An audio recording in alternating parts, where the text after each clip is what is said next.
Muito olá pra vocês! Eu me chamo Ronaldo Roque. E eu sou o Vitor Von Onken. E esse é mais um episódio de leiturinha do Metendo Livro!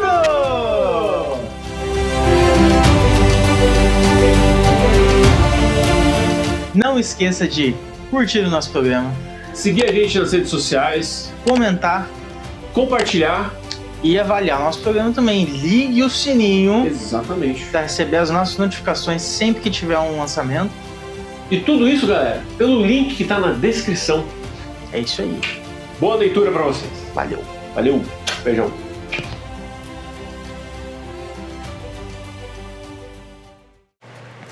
KB. Todos os dias se parecem um com o outro, e não é fácil contá-los. Há quanto tempo dura já esse vai e vem em parelhas da estrada de ferro ao galpão? 100 metros de chão em degelo. Na ida, sob a carga, na volta, com os braços caídos ao longo do corpo, em silêncio.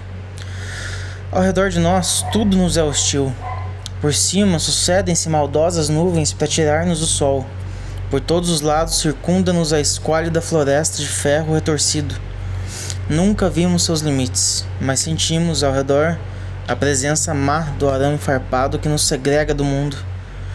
E nos andaimes, nos trens manobrando, nas estradas, nas escavações, nos escritórios, homens e homens, escravos e patrões. E os patrões, escravos eles também. O medo impele uns e o ódio os outros. Qualquer outra força emudece. Todos são para nós inimigos ou rivais. Não, realmente, hoje, nesse meu companheiro de canga, eu não sinto um inimigo, nem um rival. Ele é Null Ashtzen. Chama-se apenas assim, 018. Os 3 algarismos finais da sua matrícula. Como se todos tivessem compreendido que só os homens têm direito ao nome. E que Null Ashtzen já não é um homem. Imagino que até ele próprio tenha esquecido seu nome. Em todo caso, comporta-se como se fosse assim.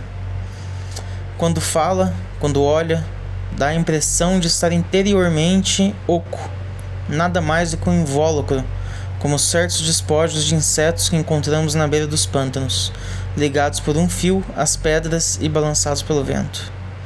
Null Ashtzen é muito jovem, o que representa grave perigo, não apenas porque os rapazes aguentam menos que os adultos as fadigas e o jejum, mas principalmente porque aqui, para sobreviver, precisa-se de um longo treino para a luta de cada um contra todos, que os jovens raramente possuem. Null Ashtzen nem está especialmente enfraquecido, mas todos evitam trabalhar com ele. Tudo já lhe é tão indiferente que não tenta fugir ao trabalho e às pancadas, nem procurar comida. Executa todas as ordens que recebe. É provável que, quando for enviado à morte, ele vá com essa mesma absoluta indiferença. Ele não possui nem essa astúcia elementar das bestas de carga, que param de puxar antes de chegar ao total esgotamento. Ele puxa, ou leva, ou empurra, enquanto tem forças para isso. Logo, cede de repente, sem uma palavra de advertência, sem levantar do chão seu olhar opaco e triste. Lembra-me os cachorros de trenós dos livros de London, que fazem força até o último alento e caem mortos na trilha. E já que todos nós, pelo contrário, procuramos de qualquer jeito evitar a fadiga, Null Ashtzen é o que trabalha mais que todos. Por isso, e porque é um companheiro perigoso, ninguém quer trabalhar com ele. Por outro lado, ninguém quer trabalhar comigo, porque sou fraco e desajeitado. Assim, acontece seguidamente que nos encontremos juntos. Enquanto de mãos vazias retornamos uma vez mais do galpão, arrastando os pés, uma locomotiva dá um apito curto e nos corta o caminho. Contentes pela pausa inevitável, Null Ashtzen e eu nos detemos. Curvos e esfarrapados, esperamos que os vagões acabem seu lento desfile. Deutsche Reichsbahn, SNCF. Nota de rodapé. Deutsche Reichsbahn, Estrada de Ferro Nacional Alemã, SNCF, Société Nationale des Chemins de Fer. Isso. 2 enormes vagões russos com a foice e o martelo meio apagados. Deutsche Reichsbahn. Logo, Cavalli 8. Uomini 40. Tara, Portata, um vagão italiano. Subi lá, num canto, bem escondido no meio do carvão, ficar calado e imóvel na escuridão, escutando o ritmo interminável dos trilhos, mais forte do que a fome e o cansaço, até que, de repente, o trem pare, e eu sinta o ar tépido e o cheiro do feno, e possa sair ao sol, e então deitar no chão e beijá-lo, como se lê nos livros, com o rosto na grama. E passaria uma mulher e perguntaria em italiano: "Ci sei?" Eu responderia em italiano, ela compreenderia e me daria comida e abrigo. Ela não acreditaria nas coisas que eu contasse. E então eu mostraria o número tatuado no braço. E então acabou-se. Passou o último vagão e, como ao levantar do pano no teatro, lá está, diante de nossos olhos, a pilha de suportes de ferro, o capo de pé, em cima da pilha, de cacete na mão, os companheiros macilentos que vão e vêm em parelhas. Ai de quem sonha! O instante no qual, ao despertar, retomamos consciência da realidade é como uma pontada dolorosa. Isso, porém, raras vezes nos acontece. E os nossos sonhos não duram. Somos apenas uns animais cansados. Mais uma vez estamos ao pé da pilha. Misha e o Galiciano levantam um suporte e o colocam rudemente em nossos ombros. Sua tarefa é menos cansativa, portanto, ostentam zelo a fim de conservá-la. Chamam os companheiros mais lentos, incitam, exortam, impõem ao trabalho um ritmo insustentável. Isso me revolta, mas bem sei que é conforme a regra. Os privilegiados oprimem os não privilegiados. Na base dessa lei, sustenta-se a estrutura social do campo. É minha vez de caminhar na frente. O suporte é pesado, porém curto, de modo que a cada passo sinto os pés de Nu Ashtzen tropeçando nos meus. Ele é incapaz de acompanhar o meu andar, ou não se importa. 20 passos, chegamos aos trilhos. Há um cabo a transpor. A carga está mal colocada, não dá, vai resvalando do ombro. 50 passos, 60, a porta do galpão, mais um trecho igual e largaremos a carga. Não dá mais, o suporte pesa todo no meu braço, não aguento a dor e o esforço, grito, tento virar apenas em tempo de ver Nu Ashtzen, que tropeça e larga tudo. Se eu tivesse a minha agilidade de antes, poderia pular fora. Pelo contrário, aqui estou, no chão, os músculos contraídos, o pé ferido apertado entre as mãos, cego de dor. A quina de ferro golpeou o dorso do meu pé esquerdo. Durante 1 minuto, tudo se apaga na vertigem da dor. Quando consigo olhar ao meu redor, Nu Ashtzen ainda está ali de pé, nem se mexeu. As mãos enfiadas nas mangas, não diz uma palavra, olham-me sem a menor expressão. Chegam Misha e o Galiciano, falam entre si em Yiddish, dão-me não sei quais conselhos. Chegam Templer, David e os demais. Aproveitam a digressão para largar o trabalho. Chega o capo. Distribui pontapés, socos e palavrões. Os companheiros se dispersam como farelo ao vento. Nu Ashtzen leva uma das mãos ao nariz. Retira-a ensanguentada. Olha-a em silêncio. Eu só recebo 2 bofetadas na cabeça, dessas que não doem, apenas tonteiam um pouco.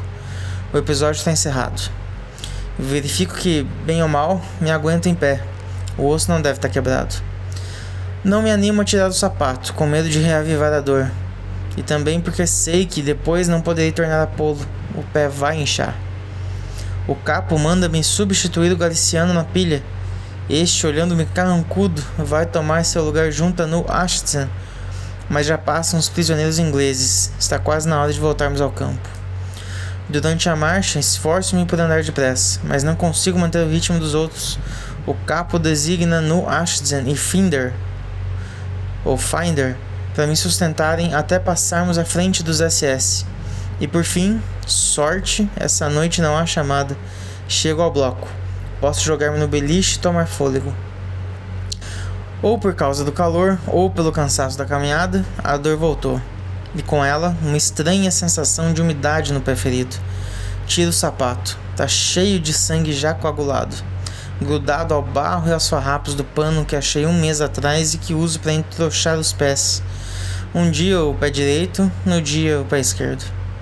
Hoje à noite, depois da sopa, irei ao KB. KB é a sigla do Krankenbau, a enfermaria. 8 blocos iguais aos do campo, porém isolados por uma cerca de arame farpado. Eles contêm constantemente 1/10 da lotação do campo. Poucos, porém, param lá mais de 2 semanas e ninguém mais de 2 meses. Nesse prazo, a regra é ficar bom ou morrer. Quem tende a ficar bom é curado no KB. Quem tende a piorar, do KB é mandado às câmaras de gás. Tudo isso porque nós, por sorte, pertencemos à categoria dos judeus economicamente úteis. Nunca estive no KB, nem no ambulatório. Aqui tudo é novidade para mim. Os ambulatórios são 2, médico e cirúrgico. À frente da porta, na noite e no vento, estão 2 longas filas de sombras. Alguns necessitam apenas de um curativo ou de um comprimido. Outros pedem visita médica aos que têm a morte na cara. Os primeiros das 2 filas já estão descalços e prontos para entrar. Os demais, à medida que se aproxima a sua vez, dão um jeito para, no meio da gente, soltarem os cordões e os arames dos sapatos e para tirarem, sem rasgá-los, os preciosos panos para os pés. Não cedo demais para não ficarem inutilmente descalços no barro, não muito tarde para não perderem a vez, já que entrar de sapatos no KB é rigorosamente proibido. Quem cuida para que a proibição seja respeitada é um gigantesco halfling francês que mora na casinhola entre as portas dos 2 dormitórios. É um dos poucos funcionários franceses do campo. Passar o dia entre sapatos barrentos e esfarrapados não é pequeno privilégio. Basta pensar em quantos entram no KB de sapatos e saem sem precisar mais deles. Quando chega a minha vez, consigo milagrosamente tirar os sapatos e os panos sem perder nem uns nem outros, sem deixar que me sejam roubadas a gamela nem as luvas, e sem perder o equilíbrio, embora sempre segurando na mão o boné que dentro dos blocos não se pode manter na cabeça por motivo algum. Entrego os sapatos no depósito e retiro o correspondente recibo. Logo, descalço e claudicante, as mãos ocupadas com todas as minhas pobres coisas, que não posso largar em parte alguma. Sou admitido no interior e paro atrás de outra fila, que termina na sala de visitas. Nessa fila, a gente se despe pouco a pouco antes de chegar. Deve-se ficar nu, para que um enfermeiro nos ponha o termômetro sobre a axila. Se alguém ainda está vestido, perde seu turno e volta ao fim da fila. A temperatura é tomada a todos, ainda que tenham vindo por causa de sarna ou de dor de dentes. Assim, sabe-se que quem não estiver seriamente doente não se submeterá por capricho a este complicado ritual. Chega, por fim, minha vez. Sou admitido à frente de um médico. O enfermeiro retira o termômetro e me apresenta. Número 174-417. Kein Fieber. Sem febre. Para mim, não há necessidade de um exame minucioso. De imediato, sou declarado Arztvormelder, que não sei o que quer dizer. E esse não é lugar onde pedir esclarecimentos. Mandam-me embora, recupero os sapatos e volto ao bloco. Chain congratula-se comigo. Tenho uma boa ferida. Ela não parece perigosa e me garante um período razoável de descanso. Passarei a noite no bloco com os demais amanhã, porém, em vez de ir ao trabalho, deverei reapresentar-me aos médicos para a visita definitiva. Arztvormelder significa isso. Chain tem prática dessas coisas e acho provável que amanhã eu seja admitido ao KB. Chain é o meu companheiro de cama, tenho absoluta confiança. Ele é polonês, judeu devoto, estudioso da lei, tem mais ou menos a minha idade, é relojoeiro e aqui na fábrica trabalha como mecânico de precisão. É um dos poucos, portanto, que mantém a dignidade e a autoconfiança de quem pratica uma arte para a qual está preparado. Assim é. Depois da alvorada e da distribuição do pão, sou chamado junto com mais 3 do meu bloco. Levam-nos a um campo da Praça da Chamada, onde já espera uma longa fila. Todos os Artsvolmelder de hoje. Logo aparece um sujeito que me tira gamela, colher, boné e luvas. Os demais riem. Eu não sabia que devia escondê-los ou confiá-los a alguém, ou melhor, que tudo, vendê-los? Não sabia que no cabê é proibido levá-los? Logo olham o meu número e meneiam a cabeça. De alguém com um número tão alto, pode-se esperar qualquer tolice. Contam-nos, mandam despir-nos fora no frio, tiram-nos os sapatos, contam-nos novamente, raspam-nos barba, cabeça e pelos, contam-nos mais uma vez, fazem-nos tomar ducha, logo vem o SS, olha-nos displicente, detém-se à frente de um companheiro que tem uma volumosa hidrocele, manda que fique à parte. Mais uma vez nos contam, mais uma vez nos dão uma ducha, apesar de estarmos molhados ainda do anterior e de haver entre nós quem tire-te de febre. Agora sim, estamos prontos para a visita definitiva. Pela janela, vejo o céu claro e por momentos o sol. Nesse país pode-se olhar direto para o sol através das nuvens, como através de um vidro opaco. Julgando pela sua posição, deve ter passado das 2 da tarde. Sopa, adeus. Estamos de pé há 10 horas e nus às 6. Essa segunda visita médica é também rapidíssima. O médico veste roupa listrada como nós, mas por cima um guarda-pó branco, com seu número costurado e está bem mais gordo do que nós. Ele olha e apalpa meu pé inchado e sangrento, arrancando-me um grito de dor. Logo diz: Aufgenommen. Aceito. Bloco 23. Fico ali de boca aberta, à espera de maiores esclarecimentos, mas alguém puxa-me bruscamente para trás, joga-me um abrigo nas costas, entrega-me umas sandálias e me manda para fora. A uns 100 metros está o bloco 23. Leio Schnungsblock. Quem sabe o que quer dizer? Dentro, tiram-me o abrigo e as sandálias, mais uma vez. Encontro-me nu e último de uma fila de esqueletos nus, os que baixaram hoje. Há muito tempo que parei de tentar compreender. Quanto a mim, tô tão cansado de me aguentar no pé ferido e ainda não medicado, tão enregelado e faminto que já não ligo pra nada. O dia de hoje bem pode ser meu último, e essa sala, a sala de gás da qual todo mundo fala, e daí? Que é que eu poderia fazer? Dá no mesmo, encostar-se na parede, fechar os olhos e esperar. O meu vizinho não parece judeu, não é circuncidado, e além disso, já aprendi com uma pele tão clara, um rosto tão largo, um corpo tão espadaúdo, são típicos dos poloneses não judeus. Ele é uma cabeça mais alta do que eu, mas tem feições razoavelmente cordiais, como só as têm os que não padecem fome. Tento perguntar-lhe, sabe quando é que nos deixarão entrar? Ele se vira para o enfermeiro, que tem idêntico tipo físico, que está fumando num canto. Falam, riem juntos, sem me responder, como se eu nem estivesse ali. Logo, um deles pega o meu braço, olha o número, e então os dois riem mais alto. Todo mundo sabe que os 174.000 são judeus italianos, os bem conhecidos judeus italianos. Chegaram há 2 meses, todos advogados, todos doutores, eram mais de 100 e já são apenas 40. Os que não sabem trabalhar, os que se deixam roubar o pão, os que apanham da manhã até a noite. Os alemães chamam-nos Zwei linke Hände, 2 mãos esquerdas. Até os prisioneiros poloneses desprezam-nos porque não sabemos falar Yiddish. O enfermeiro aponta as minhas costelas ao outro, como se eu fosse um cadáver na sala de anatomia. Mostra as pálpebras, as faces inchadas, o pescoço fino.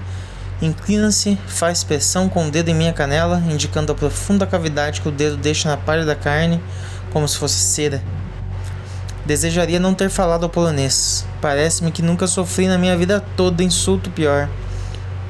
O enfermeiro acabou sua demonstração em sua língua que não entendo e que me soa terrível. Dirige-se a mim e, em quase alemão, compassivamente fornece-me uma síntese.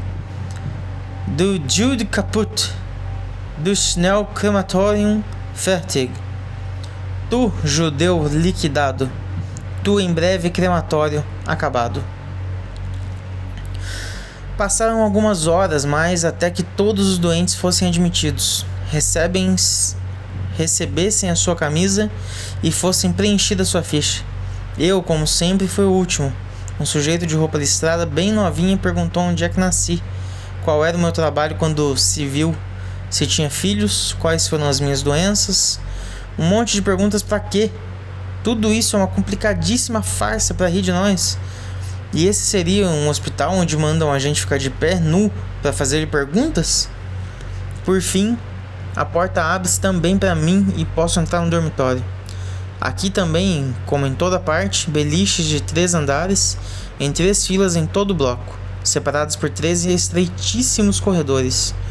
As camas são 150, os doentes uns 250, portanto, 2 na maioria das camas. Os das camas superiores, apertados contra o teto, mal podem sentar. Debruçam-se curiosos para olhar os recém-chegados. É o momento mais interessante do dia. Topa-se sempre com algum conhecido. Eu fui destinado à cama 10. Milagre. Tá vazia. Espicho-me voluptuosamente. É a primeira vez desde que estou no campo que tenho uma cama só para mim. Apesar da fome, adormeço. A vida no KB é vida no limbo.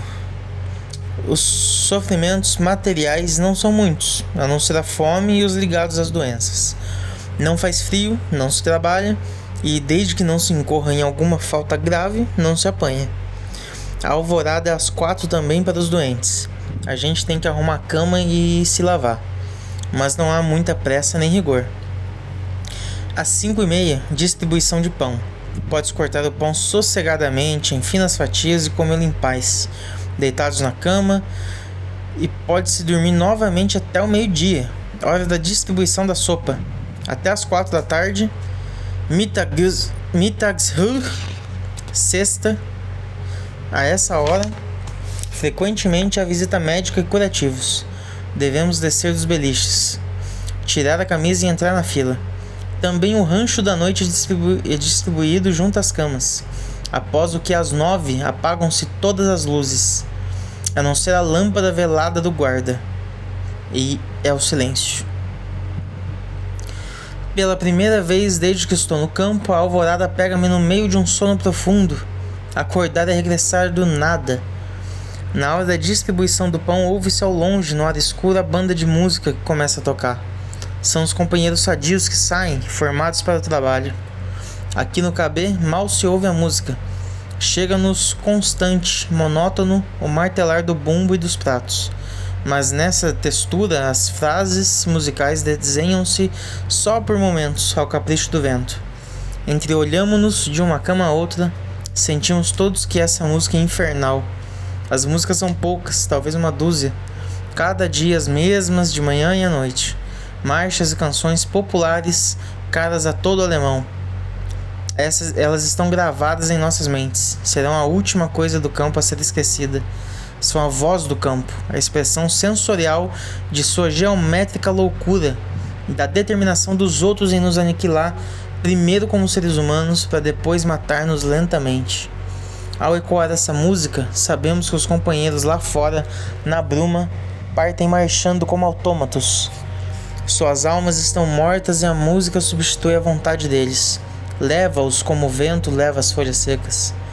Já não existe vontade. Cada pulsação torna-se passo, contração reflexa dos músculos destruídos.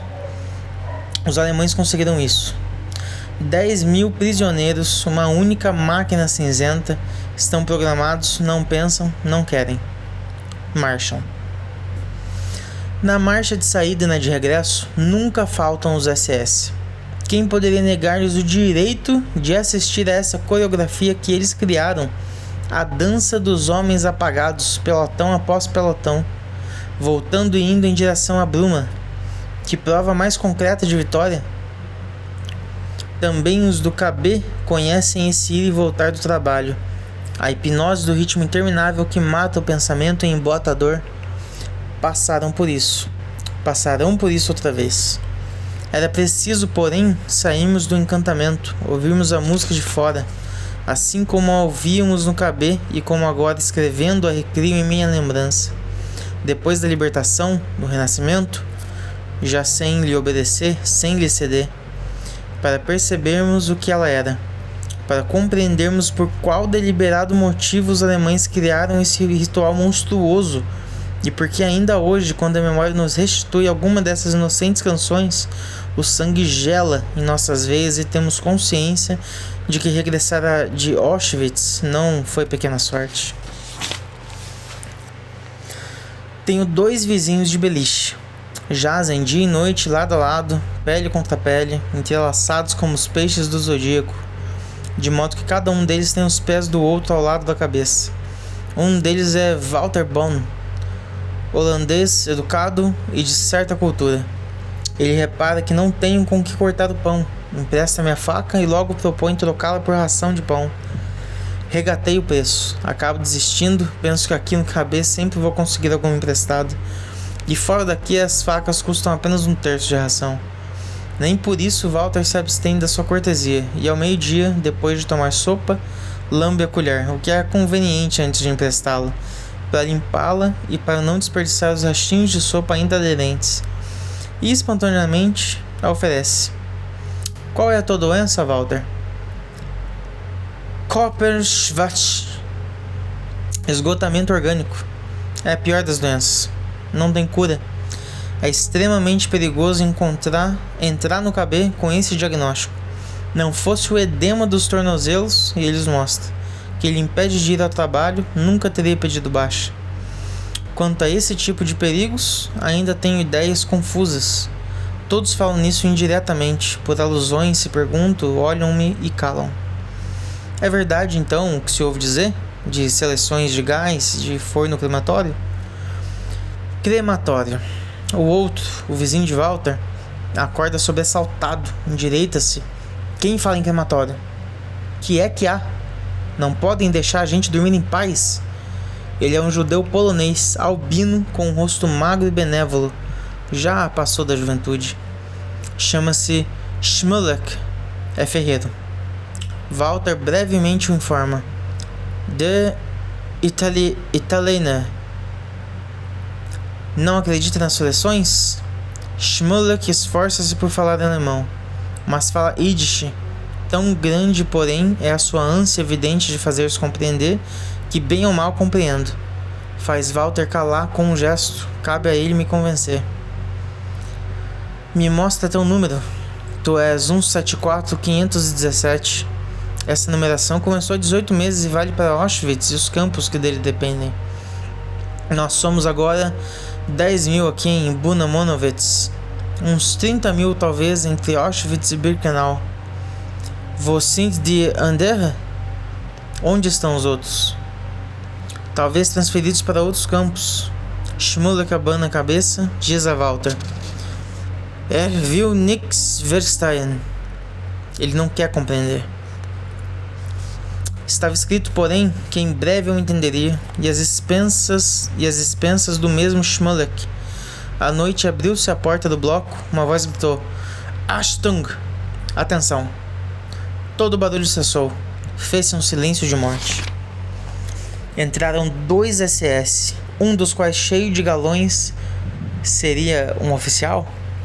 Ouviam-se seus passos no bloco, como se esse estivesse vazio. Falaram com o médico-chefe.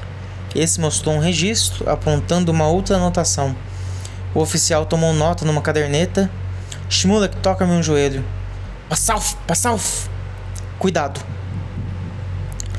O oficial, seguido pelo médico, passa em silêncio, displicente entre os beliches. Tem um chicote na mão, dá uma chicotada numa ponta de cobertor que pende de uma cama alta. O doente se apressa a ajeitá-la. O oficial prossegue.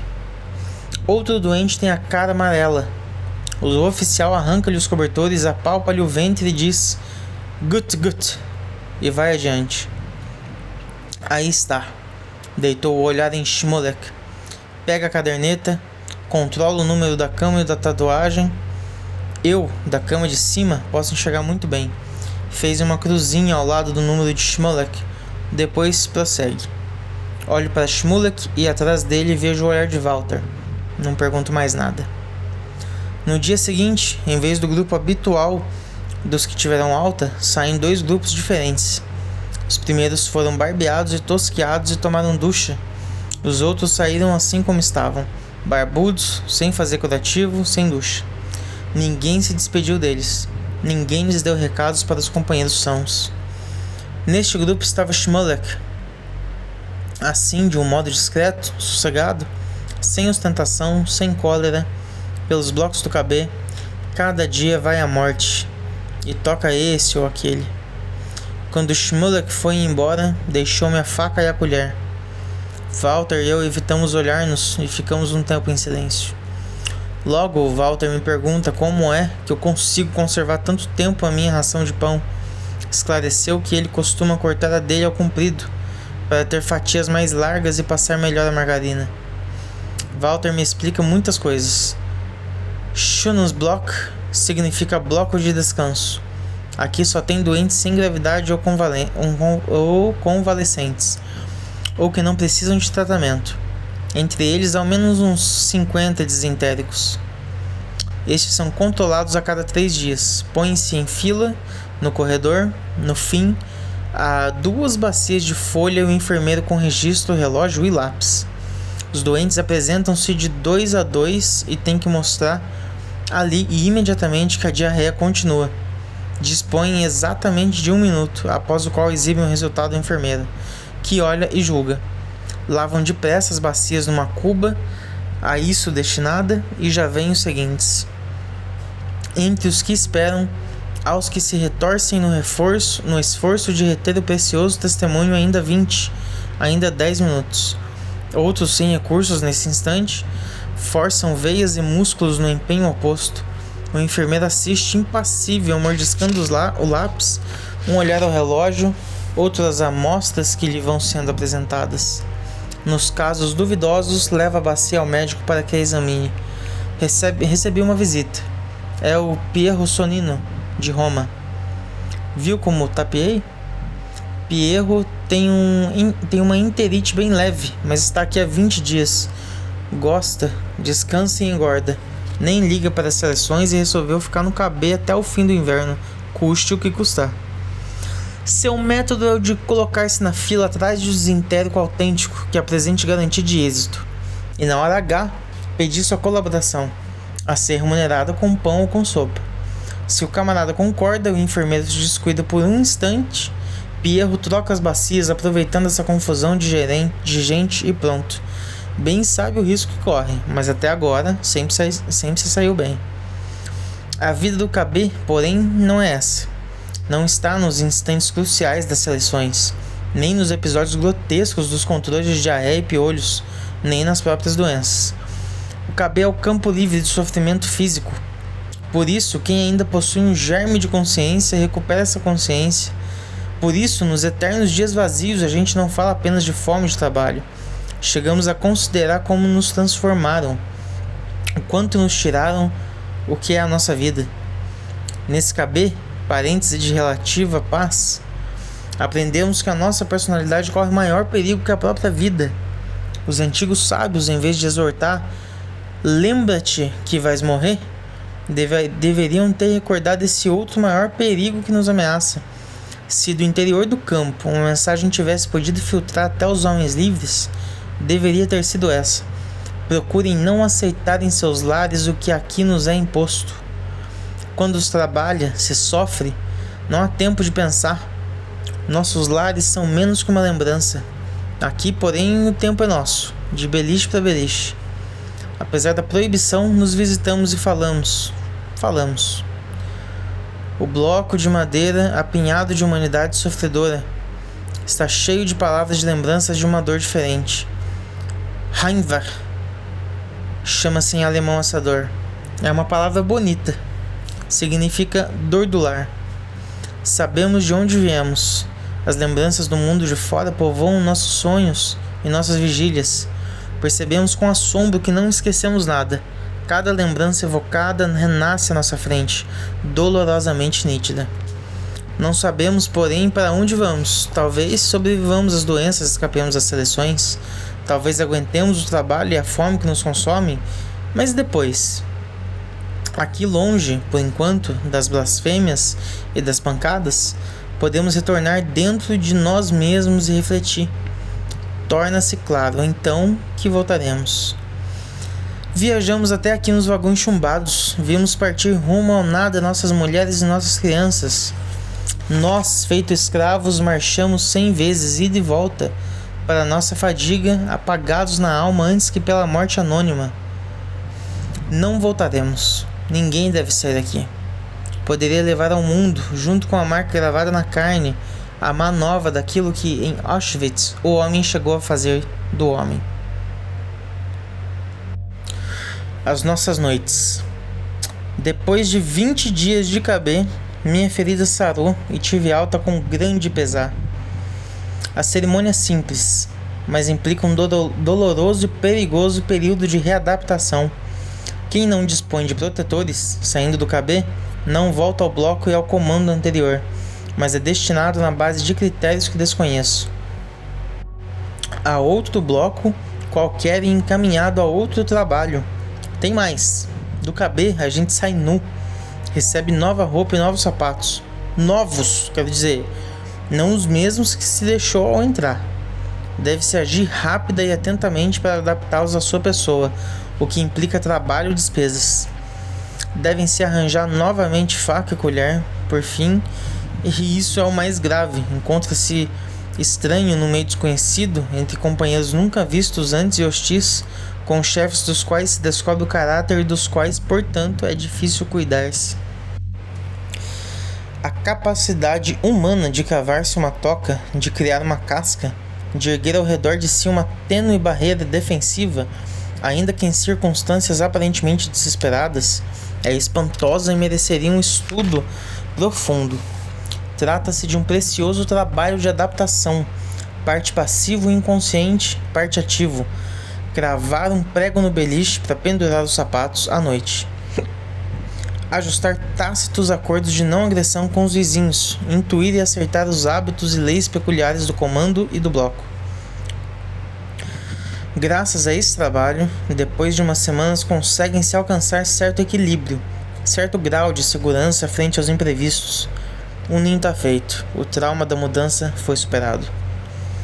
O homem que sai do KB, porém, nu e em geral ainda não bem curado, sente-se jogado nas trevas e no gelo do espaço sideral. As calças caem, os sapatos apertam, a camisa não tem botões. Ele procura um contato humano e todos lhe viram as costas. É inerme, vulnerável, como uma criança recém-nascida, mas no dia seguinte deverá marchar rumo ao trabalho. É nessas condições que eu me encontro, quando o enfermeiro, após os rituais administrativos de praxe, me entrega aos cuidados do Blockautester, do responsável pelo bloco 45. De repente uma lembrança me alvoroça. Tive sorte, é o bloco de Alberto. Alberto é o meu melhor amigo, tem apenas 22 anos, 2 menos que eu, mas nenhum de nós italianos revelou capacidade de adaptação semelhante à dele.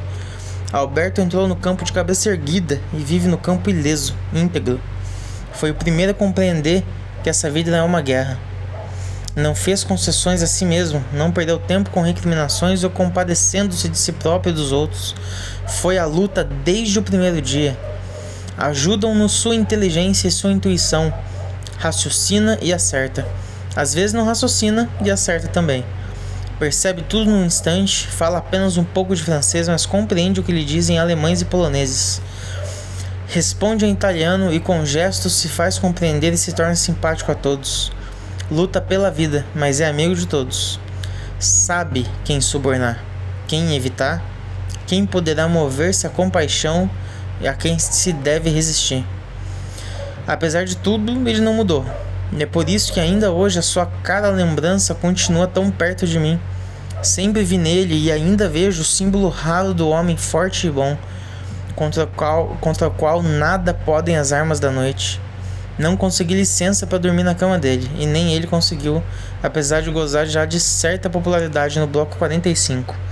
É uma lástima, porque ter um companheiro de cama no qual confiar ou ao menos com o qual se entender representa vantagem inestimável. E além disso, ainda estamos no inverno.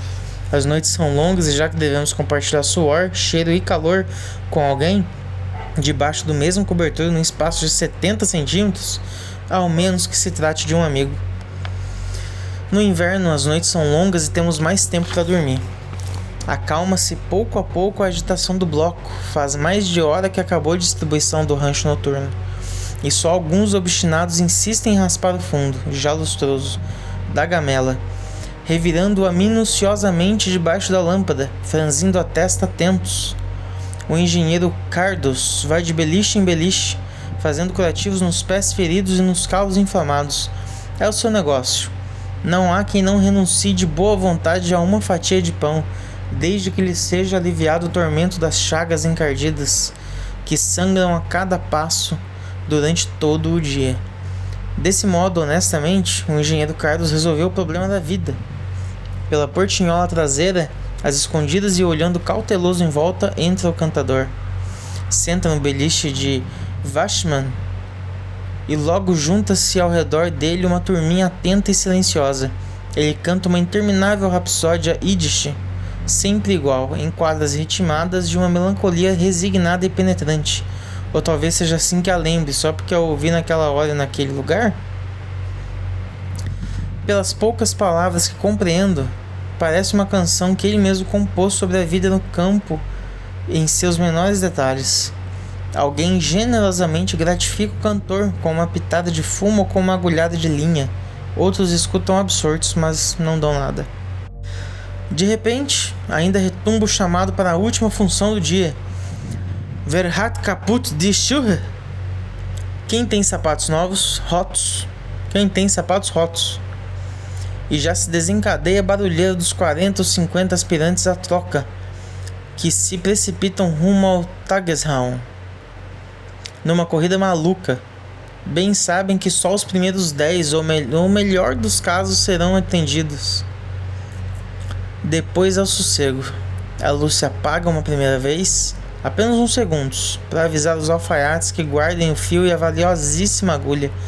Logo toca o sino ao longe, entra o guarda noturno e todas as luzes se apagam definitivamente. Só nos resta despir-nos e deitar. Não sei quem é o meu vizinho, nem posso estar seguro de que seja sempre a mesma pessoa, porque nunca lhe vi a cara, a não ser por uns instantes no tumulto da alvorada. Muito melhor do que a cara, conheço-lhe o dorso e os pés. Ele não trabalha no meu comando e vem para o beliche só na hora de dormir. Enrola-se no cobertor, empurra-me de lado com um golpe de seu quadril magro, vira-me as costas e já começa a roncar. Dorso contra dorso, esforço-me por conquistar uma superfície razoável do colchão. Com os rins faço pressão progressiva contra os rins dele. Logo me viro e procuro empurrar com os dois joelhos e pego nos seus tornozelos e tento ajeitá-los um pouco mais longe, de modo a não ter seus pés na minha cara. Tudo é inútil, porém. Ele é bem mais pesado do que eu e no sono parece que virou pedra. Então dou um jeito para deitar assim, imóvel, com metade do corpo por cima da borda de madeira. Estou tão cansado, porém tão atordoado, que em breve eu também mergulho no sono e parece-me dormir em cima dos trilhos. O trem está por chegar. Ouve-se ofegar a locomotiva. E a locomotiva é o meu vizinho. Ainda não estou tão adormecido que não me dê conta da dupla natureza da locomotiva. É essa mesma que hoje na fábrica rebocava os vagões que tivemos de descarregar. Reconheço-a porque agora também, como quando passou ao nosso lado, percebo o calor que se irradia de seu negro flanco. Arfa, cada vez mais perto, já vem por cima de mim. E nunca chega. Meu sono é leve, leve como um véu. Posso rasgá-lo quando quero. Quero sim, para sair de cima dos trilhos. Pronto, estou acordado.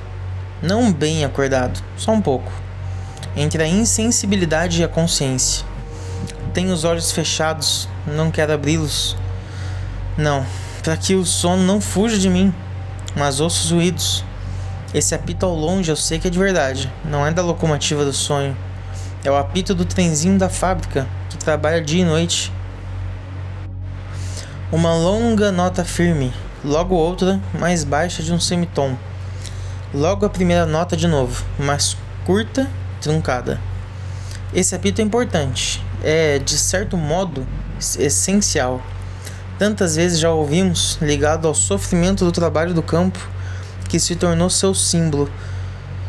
Evoca diretamente a ideia do campo, assim como acontece com certos cheiros e certas músicas. Aqui está minha irmã e algum amigo. Qual? E muitas outras pessoas. Todos me escutam, enquanto conto do apito em 3 notas da cama dura do vizinho que gostaria de empurrar para o lado. Mas tenho medo de acordá-lo porque é bem mais forte que eu. Conto também a história da nossa fome e do controle dos piolhos, e do capo que me deu um soco no nariz e logo mandou para que me lavasse, porque sangrava. É uma felicidade interna, física inefável estar em minha casa, entre pessoas amigas e ter tanta coisa para contar. Mas bem, me apercebo de que eles não me escutam.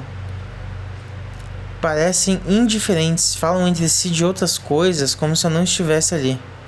Minha irmã olha para mim, levanta e vai embora em silêncio.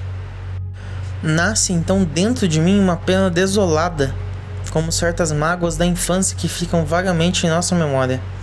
Uma dor não temperada pelo sentido da realidade, ou a intromissão de circunstâncias estranhas. Uma dor dessas que fazem chorar as crianças.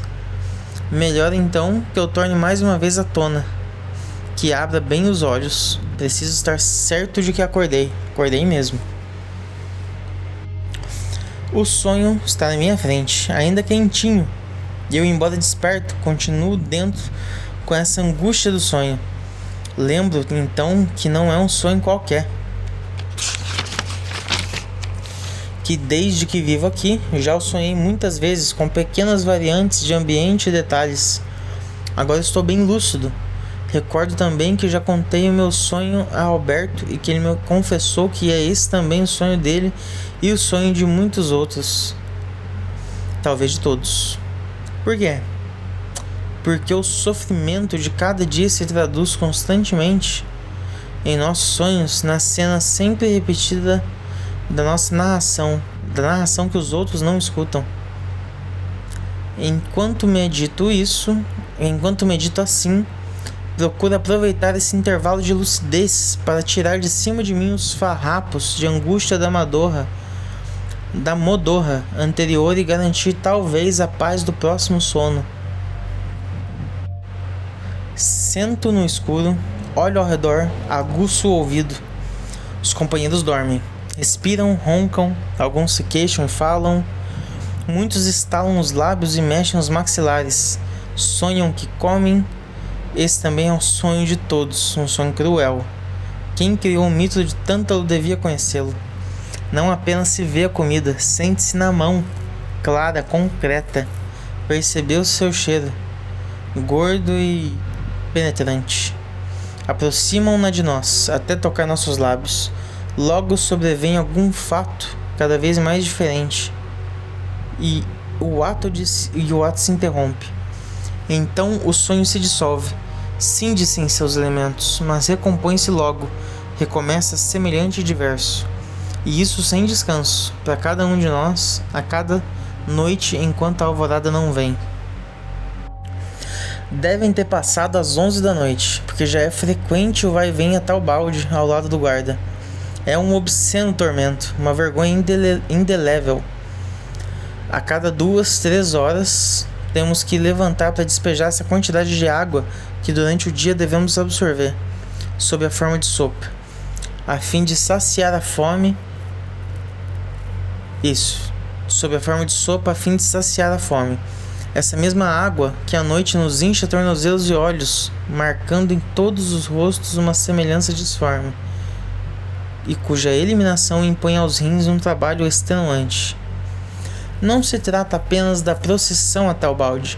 A lei é que o último a usar o balde vai esvaziá-lo na privada, E a lei é também que à noite só se possa sair do bloco de camisas e ceroulas, indicando previamente ao guarda o número de matrícula. Consequência, o guarda noturno procura poupar dessa tarefa seus amigos e patrícios e os proeminentes. E mais, os mais velhos do campo já têm sentidos tão aguçados que, embora ficando em seus beliches, conseguem milagrosamente perceber que a quadra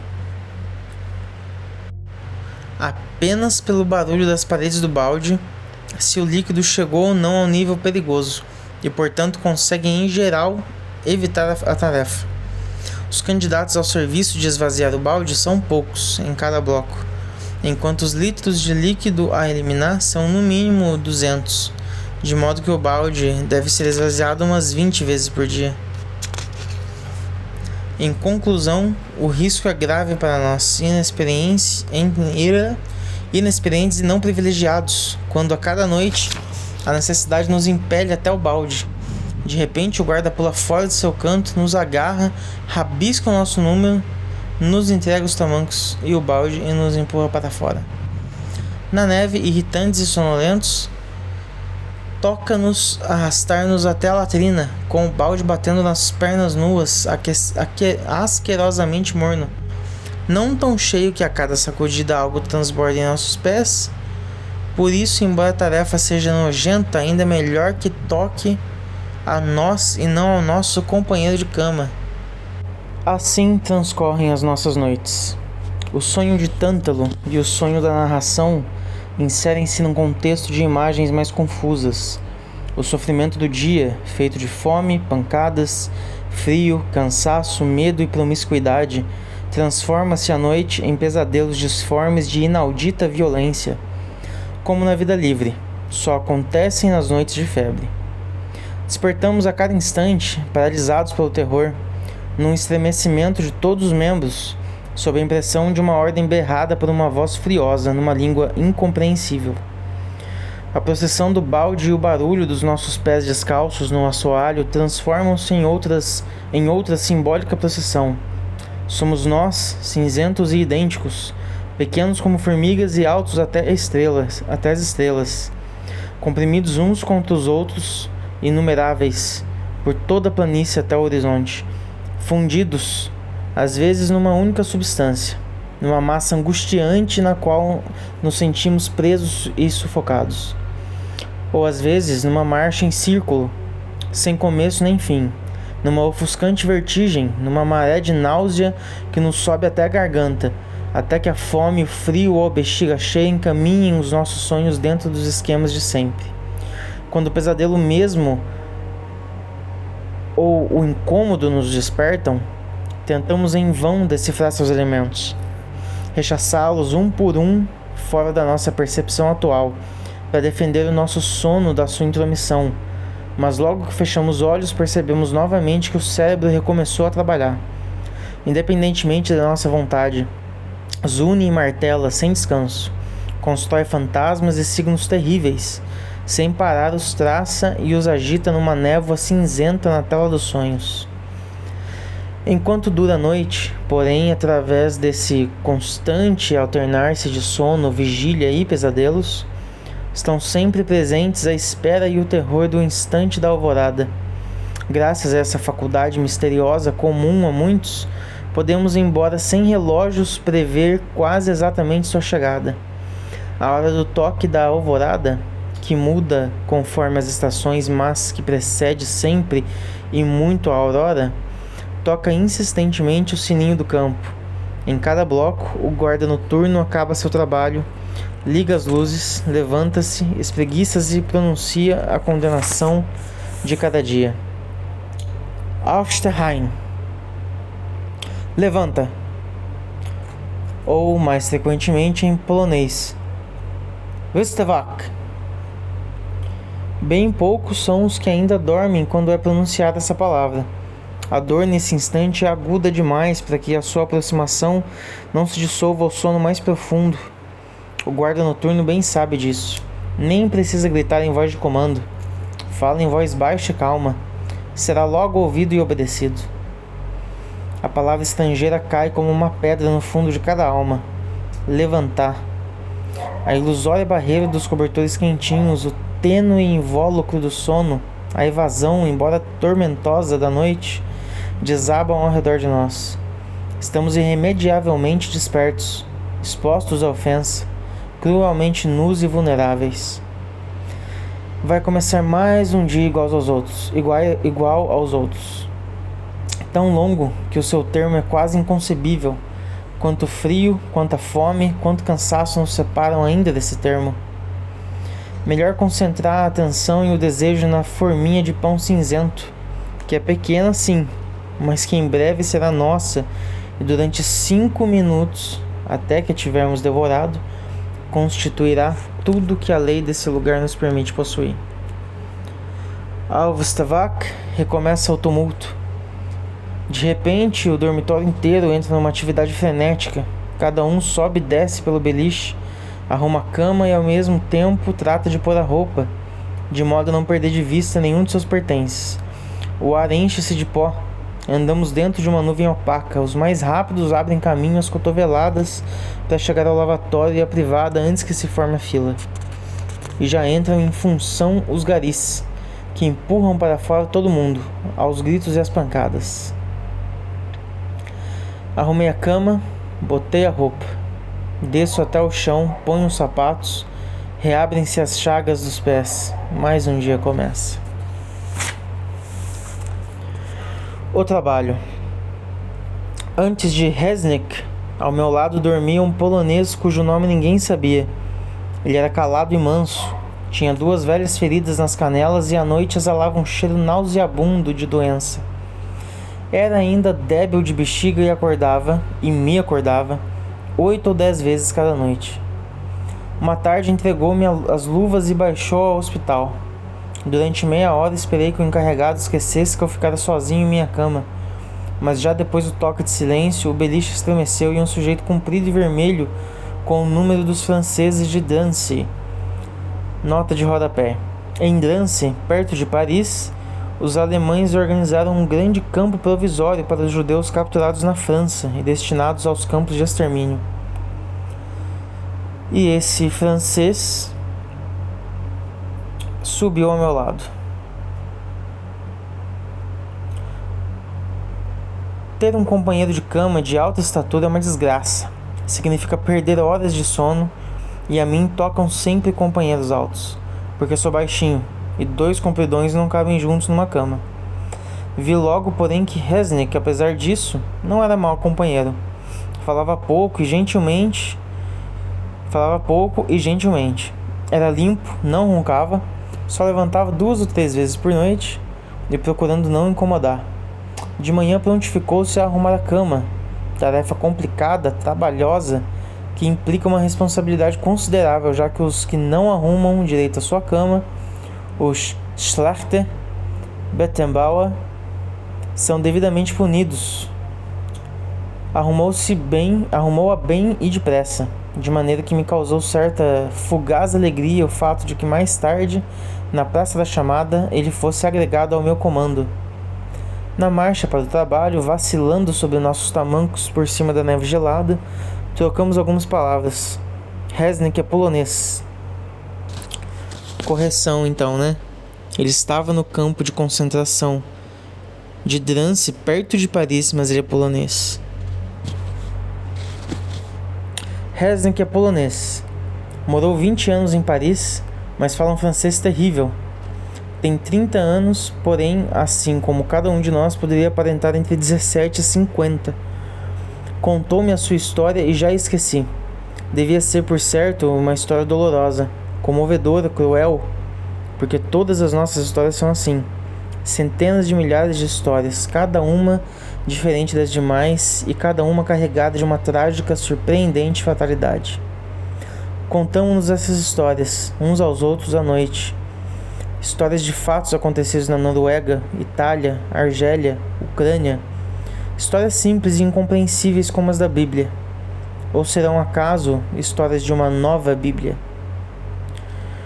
Ao chegarmos à fábrica, conduziram-nos a Eisenhowerplatz. o descampado onde são carregados os canos de ferro, e logo começou a rotina. O capo repetiu a chamada, anotou rapidamente os recém-chegados, acertou com o mestre civil o trabalho de hoje e logo nos entregou ao capataz e foi dormir na choupana das ferramentas. Ele não é um capo que incomode, porque não é judeu e não tem medo de perder seu lugar. O capataz distribuiu as alavancas de ferro a nós e os cabrestantes a seus amigos. Houve a pequena briga de praxe para nos apoderarmos das alavancas mais leves, e hoje fui mal. A minha é essa meio torta, que pesa seus bons 15 quilos. Já sei que, ainda que manuseasse sem levantar nada, ao cabo de meia hora estaria morto de cansaço. Depois fomos embora, cada qual com a sua alavanca, claudicando na neve que ia se derretendo. A cada passo, mais um pouco de neve e barro grudava-se nas solas de madeira, até que acabávamos caminhando vacilantes por cima de 2 aglomerados disformes, dos quais não havia jeito de nos livrar. E se de repente um deles se soltava, era como se uma perna ficasse um palmo mais curta que a outra.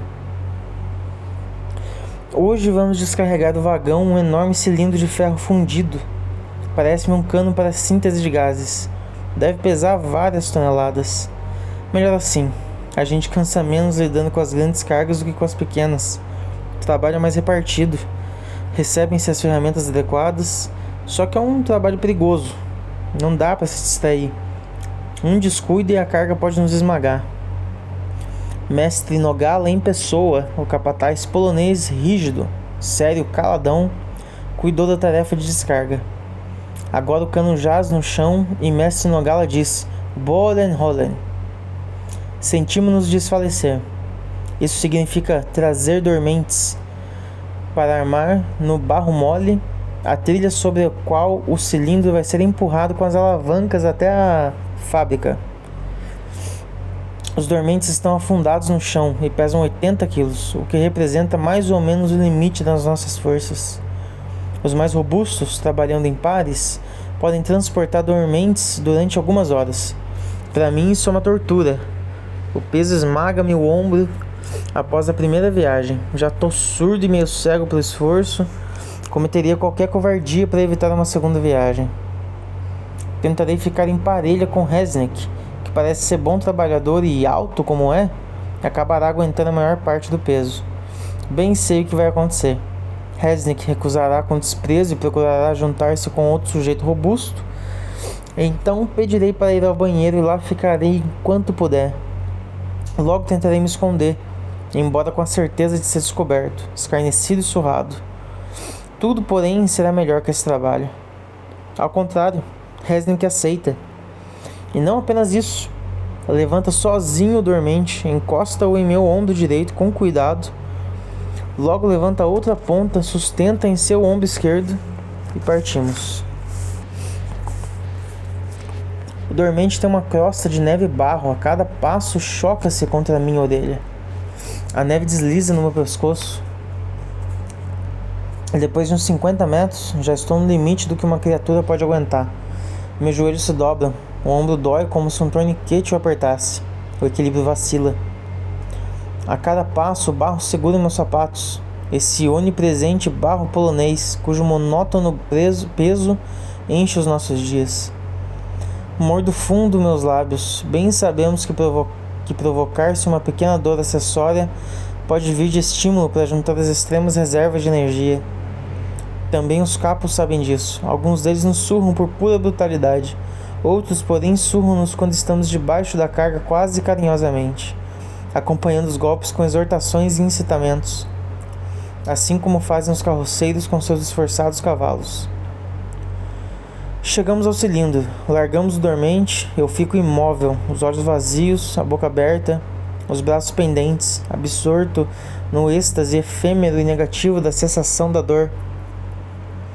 Numa bruma de esgotamento, aguardo o empurrão que me obrigará a recomeçar o trabalho e tento aproveitar cada segundo de espera para recuperar alguma energia. O empurrão não chega. Resnick toca meu cotovelo. Lentamente voltamos aos dormentes. Lá perambulam os outros aos pares, todos tentando demorar tanto quanto possível antes de submeter-se à nova carga. Allons, petit attrape! Vamos, rapazes, pega! Dessa vez o dormente é seco e um pouco mais leve, mas no fim da segunda viagem apresento o meu capataz pedindo para ir à privada. Por sorte, a latrina é um tanto longe, que nos permite uma vez por dia uma ausência mais demorada. E ainda, já que é proibido ir lá sozinhos, Washman, o mais fraco e desajeitado do comando, foi encarregado da função de Scheissbegleiter, acompanhador às latrinas. Washman, por força dessa nomeação, é responsável por nossas hipotéticas tentativas de fuga, risíveis hipóteses, e mais realisticamente por nossas demoras. Meu pedido foi aceito. Encaminho-me no meio do barro, da neve e dos cacos de ferro, escoltado pelo pequeno Washman. Com ele não há jeito de se entender, porque não possuímos línguas em comum. Seus companheiros, porém, disseram-me que é rabino, aliás, Melamed, um doutor da Torá, e ainda em sua terra, na Galícia, tinha fama de curandeiro e taumaturgo. Posso acreditar nisso, já que magrinho, frágil e manso como é, conseguiu trabalhar 2 anos aqui, sem ficar doente e sem morrer, inflamado pelo contrário, por uma assombrosa vitalidade de olhares e de palavras. Chega a passar longas horas noturnas discutindo questões talmúdicas, de modo para mim incompreensível, em Yiddish e em hebraico, com o Mendy, que é rabino modernista.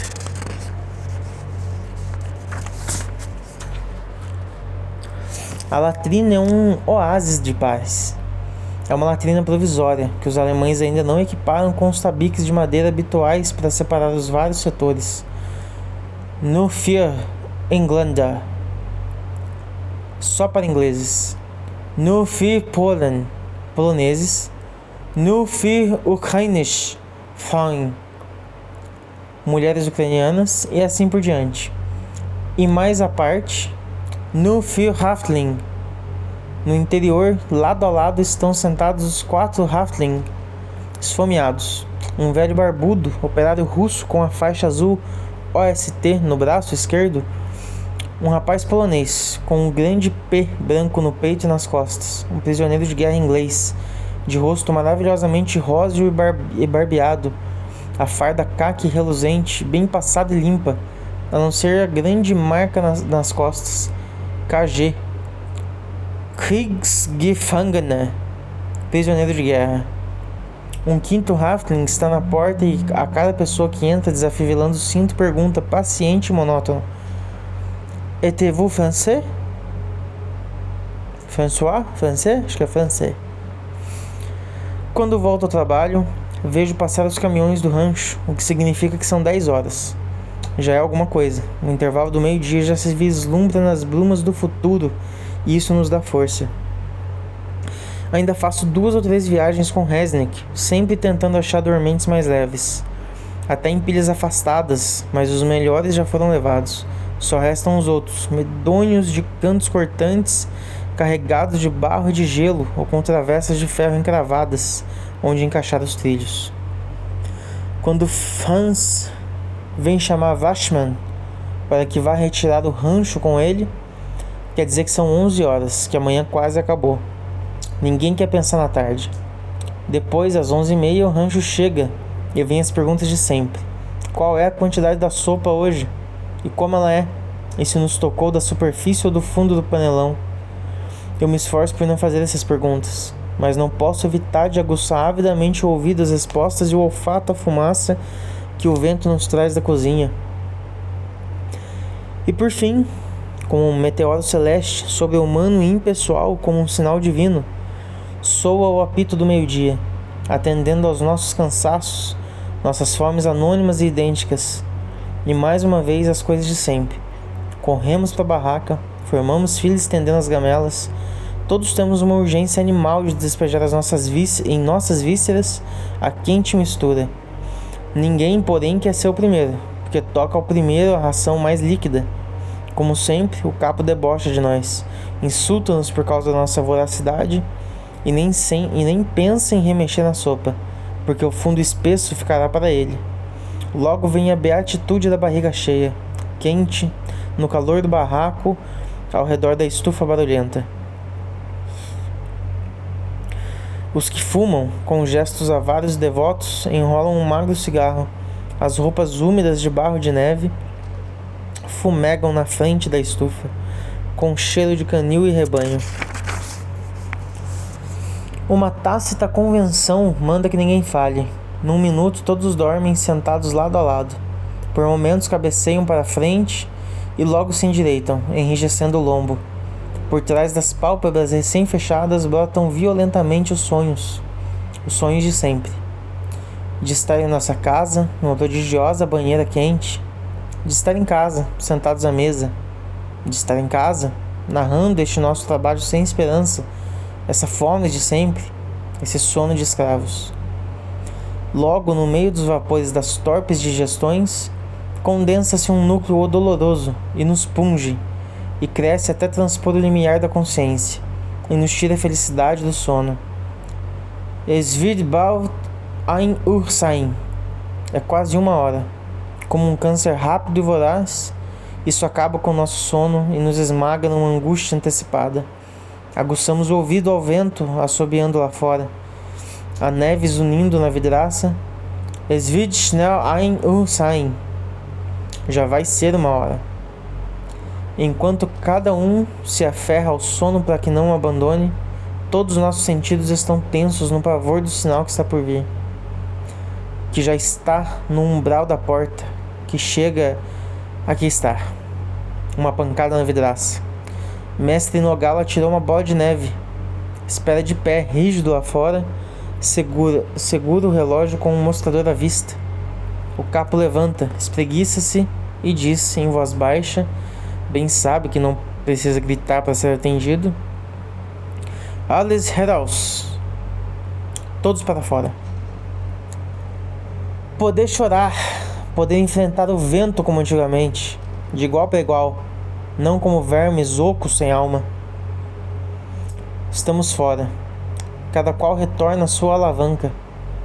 Resnick retrai a cabeça entre os ombros, calca o boné até as orelhas, olha para o céu baixo e cinzento de onde redemoinha a neve impiedosa.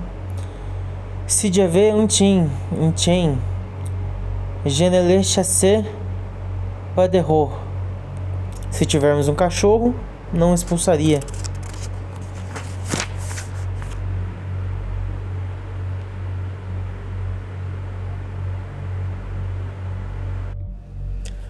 Um dia bom. A convicção de que a vida tem um objetivo está enraizada em cada fibra do homem. É uma característica da substância humana. Os homens livres dão a esse objetivo vários nomes, e muitos pensam e discutem quanto à sua natureza. Para nós a questão é mais simples. Hoje e aqui, o nosso objetivo é aguentarmos até a primavera. No momento não pensamos em outra coisa. Depois desse objetivo não há, por enquanto, outro. De manhã, quando formados na praça da chamada, esperamos longamente pela hora de irmos ao trabalho, e cada sopro de vento penetra por baixo da roupa e corre em arrepios por nossos corpos indefesos. E tudo ao redor é de cor cinza, e nós também somos cinzentos. De manhã, quando ainda está escuro, todos esquadrinhamos o céu nascente, à espera dos primeiros sinais da primavera, e cada dia comenta-se o levantar do sol. Hoje um pouco antes do que ontem, hoje um pouco mais quente. Em 2 meses, no mês, o frio abrandará. Teremos um inimigo a menos. Hoje, pela primeira vez, o sol nasceu vivo e nítido por cima do horizonte de lama. É um sol polonês, frio, branco e longínquo. Esquenta apenas a pele. Mas quando se libertou das últimas brumas, um sussurro correu pela nossa pálida multidão. E quando eu também senti sua tepidez através da roupa, compreendi como é que se pode adorar o sol. Das schlimmst ist vorüber, diz Ziegler, erguendo no sol os magros ombros. O pior já passou. Ao nosso lado está um grupo de gregos, esses admiráveis e terríveis judeus Salonique, teimosos ladrões, ferozes e solidários, tão decididos a continuar vivendo e tão implacáveis na luta pela vida, esses gregos que prevaleceram nas cozinhas e na fábrica e que até os alemães respeitam e os poloneses temem. Estão em seu 3º ano de campo. Ninguém melhor do que eles sabe o que é o campo. Agora reunidos em círculo, ombro a ombro, cantam uma dessas cantilenas sem fim. Felício, o grego, me conhece. L'année prochaine à la maison. No ano próximo, para casa. Grita-me e acrescenta. À la maison, para la cheminée. Para casa, passando pela chaminé. O Felício esteve em Birkenau, e eles continuam cantando, sapateando, inebriando-se de canções. Quando por fim saímos pelo grande portal do campo, o sol já estava bastante alto e o céu sereno. Viam-se ao sul das montanhas, no poente, familiar e absurdo, o campanário de Auschwitz. Aqui, um campanário.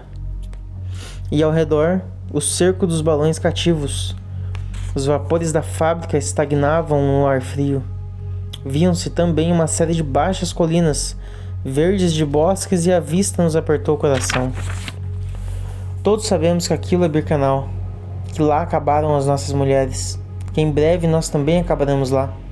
Só que não estamos acostumados a vê-lo.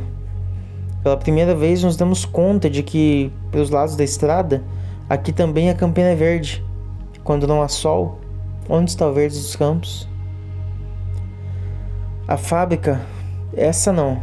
A fábrica é desesperadamente, essencialmente cinzenta e opaca.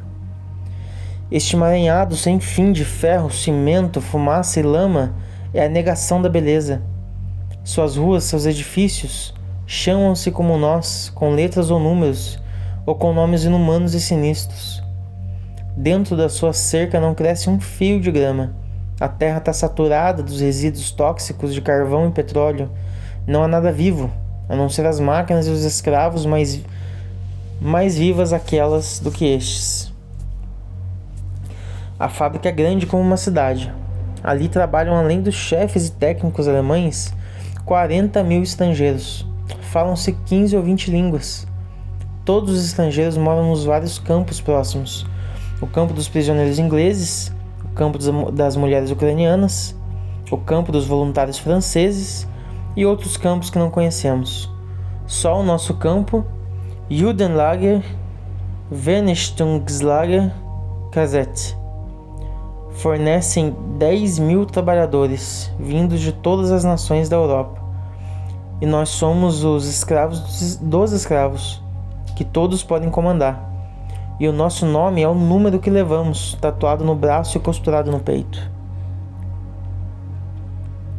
A torre do carbureto, que se eleva no meio da fábrica e cujo topo raramente se enxerga na bruma, fomos nós que a construímos.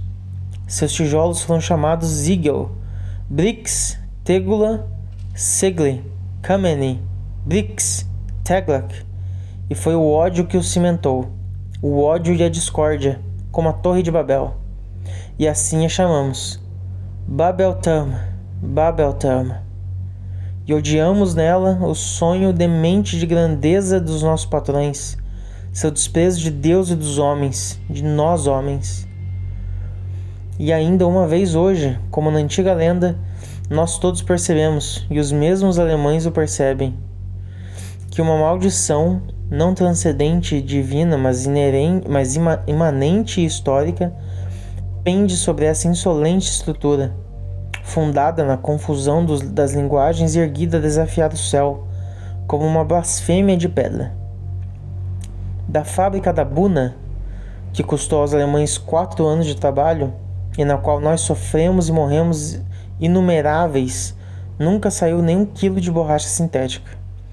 Hoje, porém, as poças d'água, por cima das quais tremula um véu iridescente de petróleo, refletem o céu sereno. Canos, caibros, caldeiras e ainda frios do gelo da noite gotejam o orvalho. A terra revolvida das escavações, as pilhas de carvão, os blocos de cimento exalam numa leve névoa a umidade do inverno. Hoje é um dia bom. Olhamos ao redor como cegos que recuperaram a visão e nos entreolhamos. Nunca nos viramos no sol. Alguém sorri. Se não fosse pela fome... Porque assim é a natureza humana. As penas parecidas simultaneamente não se somam em nossa sensibilidade. Ocultam-se as menores atrás das maiores, conforme uma lei de prioridades bem definida.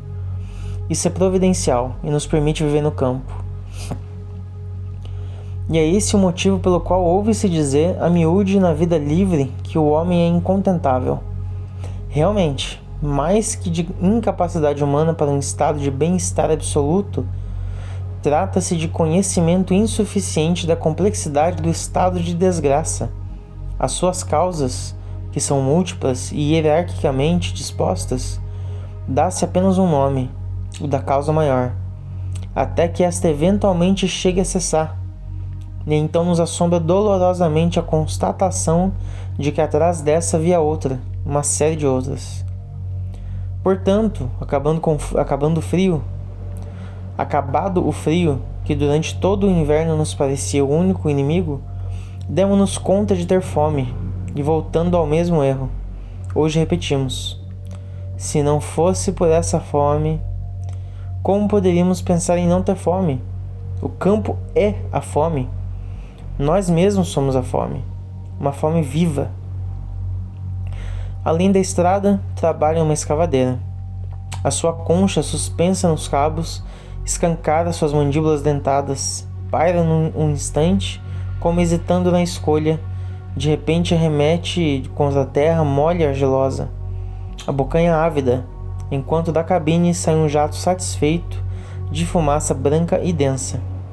Logo torna a levantar. Dá um quarto de volta, despeja a presa que estava carregando e recomeça. Apoiados em nossas pás, olhamos fascinados. A cada mordida da escavadeira entreabrem-se as bocas, os pomos de Adão sobem e descem, miseramente visíveis por baixo da pele frouxa. Não conseguimos renunciar ao espetáculo do banquete da escavadeira. Sig tem 17 anos e mais fome que todos. Embora cada noite receba um pouco de sopa de seu protetor, presumivelmente não desinteressado, começou falando de sua casa em Viena e de sua mãe. Logo descambou para o tema da comida. Agora conta sem parar a história de não sei qual jantar de núpcias e lembra com sincero pesar que não acabou seu terceiro prato de sopa de feijão. Todos mandam que calhe a boca, mas não passam 10 minutos e já Bela nos descreve a sua campina húngara e os milharais, e uma receita para cozinhar polenta doce, com as espigas torradas, o toucinho, as especiarias, e é amaldiçoado, insultado, e mais outro começa a contar. Como a nossa carne é fraca, eu me dou conta perfeitamente de quanto são vãs essas fantasias de fome, mas não consigo arrancar-me da lei comum. Dança na frente de meus olhos o macarrão que tínhamos recém-cozinhado. Wanda, Luciana, Franco e eu, na Itália, no campo provisório. Quando de repente soubemos que no dia seguinte viríamos para cá, estávamos comendo a massa, tão gostosa, amarela, no ponto. E paramos, burros, insensatos. Ah, se soubéssemos. Se isso acontecesse outra vez... Absurdo. Se nesse mundo existe algo certo, é que nunca mais isso nos acontecerá. Fischer, o recém-chegado, tira do bolso um pacotinho embrulhado com essa meticulosidade dos húngaros, dentro da meia ração de pão, a metade do pão dessa manhã. É sabido que só os números grandes guardam no bolso seu pão. Ninguém de nós veteranos está em condições de guardar o pão durante uma hora. Circulam várias teorias para justificar essa nossa incapacidade. O pão comido pouco a pouco não é assimilado totalmente. A tensão nervosa necessária para conservar o pão, sem fincar-lhe o dente apesar da fome, prejudica e enfraquece a gente. O pão dormido perde rapidamente seu valor alimentício, de modo que quanto antes se come, mais resulta nutritivo. Alberto diz que a fome e o pão no bolso são somatórios de sinal contrário, que se elidem automaticamente e não podem coexistir na mesma pessoa. A maioria, enfim, afirma com razão que o estômago é o cofre mais seguro contra roubos e extorsões. Moi, on m'a jamais volé mon pain. Volé mon pain. É isso mesmo. Ninguém nunca roubou meu pão. Rosna David, dando umas pancadinhas na concavidade de seu estômago, mas não pode tirar os olhos de Fischer, que mastiga lento e metódico, do Felizardo, que ainda possui meia ração às 10 horas da manhã. Sacré vai nada, vá. Esse rabudo danado. Não é apenas por causa do sol que hoje é dia de alegria. Ao meio-dia nos espera uma surpresa. Além do rancho normal da manhã, encontramos no bloco um fabuloso panelão de 50 litros, desses da cozinha da fábrica, quase cheio. Templar olha triunfante para nós. Foi ele que arranjou. Templar é o faz-tudo, oficial do nosso comando. Para a sopa dos trabalhadores externos tem uma sensibilidade rara, como as abelhas para as flores. O nosso capo, que não é mau, deixa-lhe toda iniciativa, e com razão. Templar se vai, atrás de pistas imperceptíveis como um sabujo, e volta com a preciosa notícia de que os operários poloneses do metanol, a 2 km daqui, deixaram 40 litros de sopa porque estava azeda, ou que um vagão de nabos ficou sem guarda no desvio morto da cozinha da fábrica.